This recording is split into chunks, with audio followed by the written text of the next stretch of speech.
So I read an article in the Wallstreet Journal this morning called "There's Never Been a Worse Time to Buy Instead of Rent." And it talks about how home prices right now, it is currently 52% more expensive to buy and own a home than it is to rent a home, which mostly just means that your mortgage interest, or mortgage insurance and property taxes, the payment's going to be roughly 52% higher than your rent payment. Okay, and I have no reason to doubt this article. The Wall Street Journal is reputable, of course.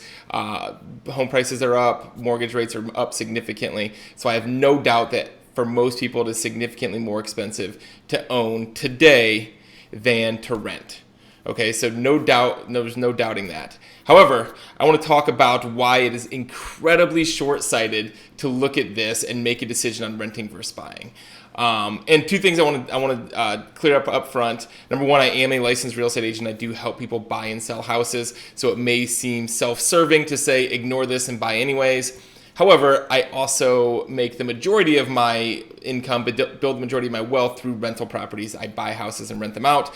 So if everyone in the Columbus area wants to rent instead of buy, that's perfectly fine with me. Just rent from me. But either way, rent prices go up the more people that want to rent. Okay, so I would be better off with more people renting than buying. Number two, I also don't want it to come off as I think everybody should buy. There are plenty of situations where it makes more sense to rent than to buy. I just don't think that this particular calculator should be used to make that decision. Okay, so why is it short-sighted to look at it this way? The biggest reason is that in the U.S. we have fixed rate mortgages, which means we can lock in our payment when we own a house versus when we rent. When we rent a house, that rent can go up year after year after year. When you buy a house and you have a fixed rate mortgage, your payment stays the same year after year after year. Okay, so today it may make more sense to rent than to buy. It may be cheaper to rent than to buy, but 5 years from now, 10 years from now, 30 years from now, you are going to be significantly better off owning versus renting. And I will show you this in two simple charts here. The one on the left that you're seeing is the median rent prices in the US over time, okay? And the one on the right is the median home prices over time. And you can see that in both of these charts, that graph, that line is going almost straight up. Right, on the right-hand side, with the median home prices, there's a slight dip in the Great Recession, 2010 range, when we had a perfect storm of unemployment and mortgage failures and everyone in adjustable rate mortgages and just everything hitting at once. We had a very temporary dip in home prices. Other than that, year after year, they are going up. Right, same thing with rents on the left. They are going up year after year, almost in a straight line. There's almost never a dip in rent prices. Okay, so what does this mean?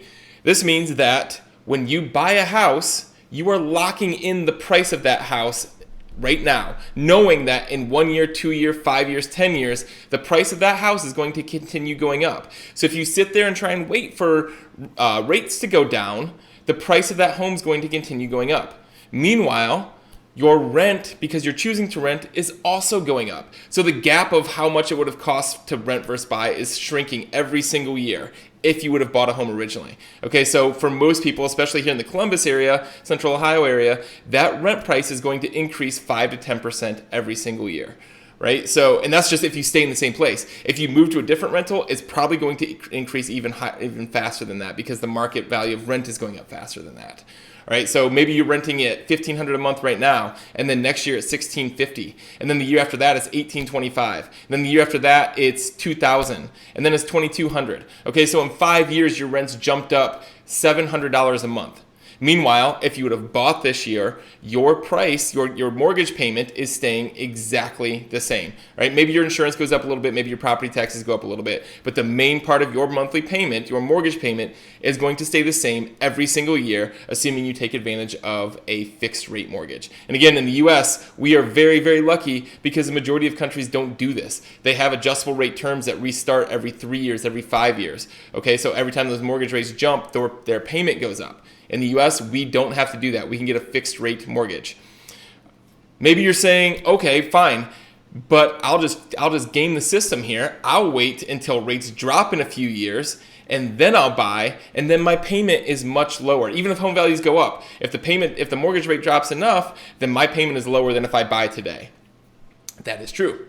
However, you're overlooking the fact that you could have bought that house today, refinance in 2 years if the mortgage rates go down, and now you have the lower payment plus the lower cost of buying the home.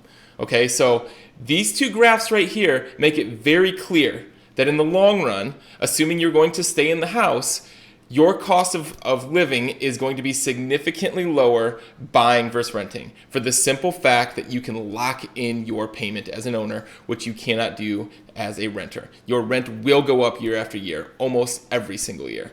Your payment as an owner will stay the same. And none of this even mentions the fact that as an owner, you are building equity in that property. Okay, so again, take a good look at that graph on the right. Home prices go up year after year after year, except for in fluke events that come around once every 50 years or so. All right, that home price is going to go up. So in 5 years, you have an asset that is likely worth significantly more than you bought it for. Whereas if you're a renter, you are building absolutely no equity other than for your landlord. So again, this is not to say that it never makes sense to rent over buy, especially if you're going to stay short term. If you're going to live there for a year or two, it almost always is going to be cheaper to rent than to buy. I would argue that you could potentially rent the house instead of selling it if you're in that situation. But either way, that's not for everyone. So there could make sense to rent in those situations. But rents are going to go up, home prices are going to go up. Even if rates go down eventually, you just refinance. You are almost always going to be better off financially in the long run to own instead of buy, and usually substantially so. So when you're looking to make this decision, there's lots that go into it. In my opinion, the today cost of renting versus buying should absolutely not be one of those choices.